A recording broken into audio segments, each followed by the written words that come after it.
But Vinod Agnihotri, यहाँ पे एक सवाल यहाँ पे ये है, क्या अरविंद केजरीवाल के अंदर आनन फानन में सीबीआई और गोवा पुलिस का जो नोटिस है, क्या ये महज इत्तेफाक है कि उसके ठीक एक दिन पहले नीतीश कुमार से उनकी मुलाकात हुई थी और उन्होंने एक तरीके से हामी भरी थी कि हम अब विपक्षी एकता में बढ़ चढ़ कर हिस्सा लेंगे, और जिस तरीके से उन्होंने पर्सनलाइज तरीके से नरेंद्र मोदी के ऊपर हमला किया था? देखिए आशुतोष जी, इस पूरे मामले को जरा व्यापक परिप्रेक्ष्य में देखना पड़ेगा। सिर्फ अरविंद केजरीवाल की सीबीआई नोटिस किस परिस्थिति में दिया गया, ये उसका एक हिस्सा है। देखिए, भारतीय जनता पार्टी की ओर से हमेशा एक सवाल उछाला जाता है कि भाई विपक्ष के पास मोदी के मुकाबले कौन, तो कौन उसमें जो नाम आते हैं, राहुल गांधी का नाम आता है तो राहुल गांधी को लेकर के जिस तरह से उनकी छवि बनी रही, और ये मनाता है उसके सामने तो नरेंद्र मोदी जो है आराम से चुनाव जीत जाएंगे। अब आते हैं अरविंद केजरीवाल, क्योंकि जो यूएसपी है मोदी जी की वो रहे ईमानदारी की, कि बहुत ईमानदार नेता है वो एक उनकी छवि है। उस छवि को चुनौती कौन दे रहा है? उस छवि को चुनौती देने का काम या तो नीतीश कुमार कर सकते थे, उनके ऊपर कोई इस तरह सीधा आरोप नहीं है, या अरविंद केजरीवाल कर सकते हैं, या राहुल गांधी कर सकते हैं। तो राहुल गांधी सबसे पहले आरोपित हो गए नेशनल हेराल्ड केस में, जमानत पर हैं, उनसे कितने घंटे की पूछताछ ईडी कर चुका है। सोनिया गांधी जमानत पर है, उनसे कितने घंटे की पूछताछ हो चुकी है। अब बचते हैं अरविंद केजरीवाल और नीतीश कुमार। नीतीश कुमार की ईमानदारी की छवि जरूर है, लेकिन उनकी राजनीतिक जो उलट पलट उनका जो रहा है, इधर से उधर उधर से इधर, तो वो एक उनके साथ चिपका हुआ है कि वो कब किधर चले जाए। अब अरविंद केजरीवाल आते हैं। अरविंद केजरीवाल कट्टर ईमानदार छवि लेकर के राजनीति कर रहे हैं। उनका कहना था कि मोदी जी ईमानदार है तो हम कट्टर ईमानदार हैं, वो अगर देशभक्त है कट्टर देशभक्त हैं।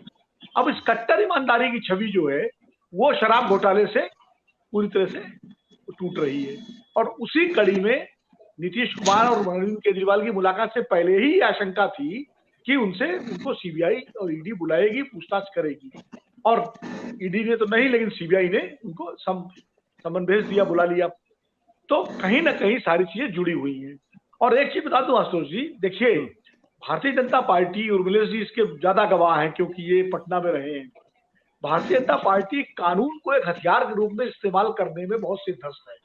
उसके जो नेता रहे हैं, और खासकर 90 के बाद की जो बीजेपी आई है, जिसमें अरुण जेटली, सुशील मोदी, ये सारे नेता, जब प्रमोद महाजन, ये जब उसके रणनीतिकार बने, अटल अडवाणी तो शीर्ष पे थे, तो आप देखिए राजनीतिक नेताओं के खिलाफ मुकदमेबाजी शुरू होती है। सबसे पहले लालू यादव के खिलाफ चारा घोटाले की पीआईएल होती है, उसके बाद उसको बीजेपी के नेता ही परसू करते हैं, चाहे रविशंकर प्रसाद हो, चाहे सुशील मोदी हो, और आज वो लालू यादव उस पूरे मामलों में कहां से कहां पहुंच गए, पूरा आरजेडी।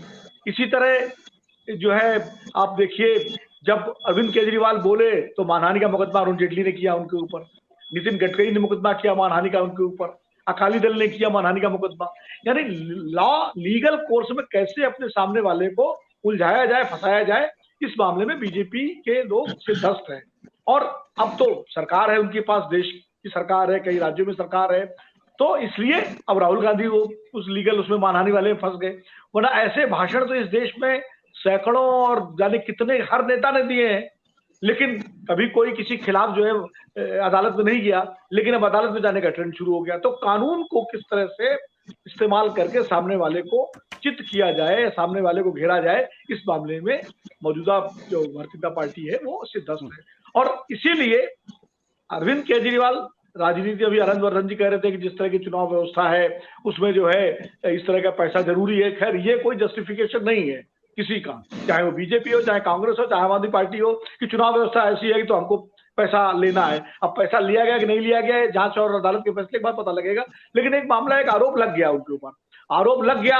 आरोप लगने से देखिए क्या होता है, जो उनके कट्टर समर्थक होंगे वो तो कहेंगे नहीं गलत है, फंसाया गया है, जो विरोधी होंगे वो कहेंगे नहीं जरूर घोटाला हुआ है। जो न्यूट्रल जनता होती है उसके दिमाग में भी शक पैदा हो जाता है, यार कहीं ना कहीं कुछ ना कुछ गड़बड़ तो होगा, तभी तो ये है।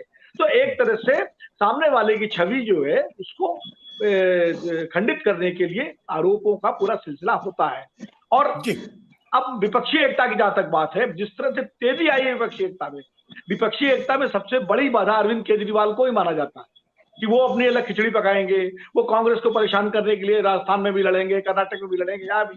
लेकिन अब जब अरविंद केजरीवाल ने जिस दिन राहुल गांधी को सजा हुई उस दिन से जो लाइन बदली और जिस तरह उन्होंने प्रधानमंत्री जी के खिलाफ विधानसभा में बोला और लगातार उन पर हमला किया और कहा कि हम सबको एकजुट हो जाना चाहिए, तो अब विपक्षी एकता ने जो परवान चढ़ रही है, जो गति पकड़ी है नीतीश कुमार के दौरे के बाद, निश्चित रूप से उस पर भारतीय जनता पार्टी के खेमे का में एक चिंता होना स्वाभाविक है।